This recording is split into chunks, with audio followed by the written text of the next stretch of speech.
Hey guys, it's Ben the Coin Geek at Old Pueblo Coin, and today I have a menagerie of gold coins to look at. A typeset that it looks like came in and we purchased. So we're going to look a little closer at each of these coins and make a decision probably on whether or not it's worth sending any of them in. At the middle of this filming, we're in the middle of a pandemic and gold prices are very unstable. And so the coin market also has a lot of different areas that are in constant flux. And so deciding whether or not to send a coin in to get certified is a little uncertain because, believe it or not, as I'm filming this, PCGS is actually closed. So, it's all temporary, right? Everything is temporary. So on most of your gold coins, you really need to get a higher grade mint state to make it worth getting certified, or you need the coin that's really a rare date. And so there's a pretty good chance, like this 1908, which I like quite a bit. It's very lustrous. I don't know that it would make a high enough grade for me to get it certified because you pretty much need a coin like that to come back in MS64. It's really a hard gamble to take that you're going to get something to grade out that way. Let's take a close look at a small coin, these $1 gold coins, which are very hard to see. This one is from 1854. Lots of times you'll see clash dies on these. If you look to the left of the number 1 and the right of the wreath, you'll see kind of like a raised area. That's part of a clash die, which is probably corresponds, I think, with the neckline up here on Lady Liberty. This coin I would not call uncirculated. I would call it almost uncirculated. Kind of hard to see, but it's kind of has just a touch of wear to it. Really hard to see those small coins up close and personal. All right, it's 2.5, 1903. This has really excellent luster to it. Really nice eye appeal. This is something that I would probably consider sending this guy in. Let's take a little bit closer look. Once again, this is a coin that you need to have come back a higher grade mint state, like a 60, 64. In the field, you'll see a really, really clean, and that's the way you want the luster to move on the coin. Not a lot of big heavy contact marks, which is important. The gold coins get contact marks on them very easily. This guy, the 2.5s, if they're in a bag of 2.5s, they're not going to do too much damage. But if it's in your pocket with some silver dollars, these things would have been crushed and maligned. Overall, I kind of like that coin. I'd consider sending that in. 1901. San Francisco Mint. Oops, man down. Also, looks to be technically uncirculated. Once again, this coin, though, you'd have to have a higher grade mint state to make it worth getting certified. And that's always the tricky thing because it's really hard to get a nice 64 grade on one of these guys. You see some little green patches on the chin. There's also the question of whether or not that would come off and if that needs to come off before you can get it certified.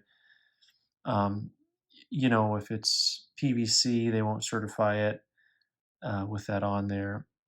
And then they'll just want to charge you to have it removed, or you have to remove it yourself, which a professional may be able to do. I don't recommend a novice do it.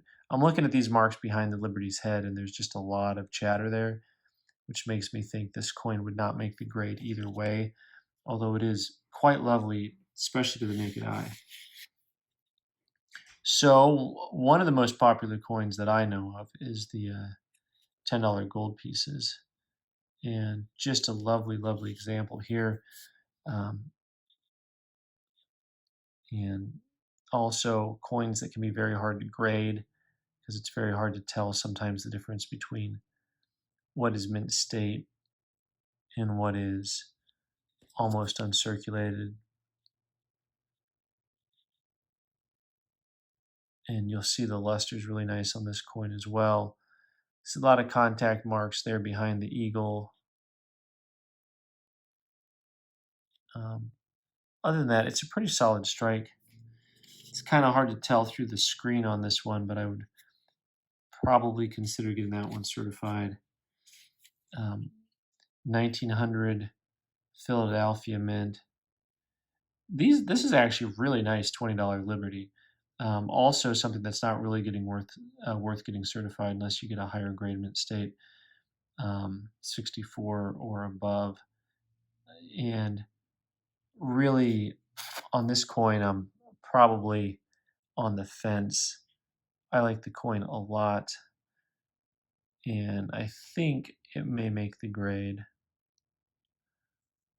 overall. Overall, really pleasing coin. Some contact marks here on the right-hand side, but the field's pretty open. A couple more contact marks there above the E and the N in 20.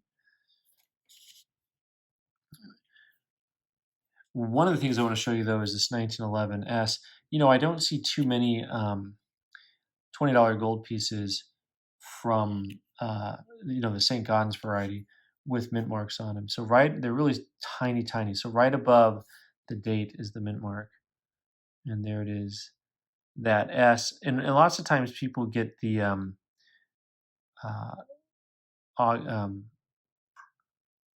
initials underneath the date, and they think that's a mint mark, but that is not the mint mark. So overall, this coin, I don't think this coin's worth getting certified in general terms. Just when I was looking at it closer before, I didn't think it would come back uncirculated, although it's really, really close. Last but definitely not least, I don't see a whole lot of $3 gold pieces. When you're doing a US gold typeset, the $3 gold piece is the linchpin. That is the hardest one to come by. It's super popular, very scarce, kind of fun to have these odd denominations, things we consider to be odd denominations, like Lutherans, right? Odd denominations. Anyways, you can send me some hate mail later. It's a joke, people. Let's calm down. All right, so overall, this coin I think is probably an AU. It has some wear on the high points. And also, I usually get them certified. These are really hard to tell. These are one of the few coins where they make really high-end counterfeits. In other words, coins that you can't really tell without really closely examining whether or not they are counterfeit. So anyway, in our times of trouble and peril, we have some things to consider sending in to NGC or PCGS. Well, NGC and getting certified. PCGS is shut down right now. Anyway, leave your comments. Thanks for watching. I'm Ben the Coin Geek. You can subscribe by clicking on the button in the corner and watch more videos on the right side of the screen. Thanks so much.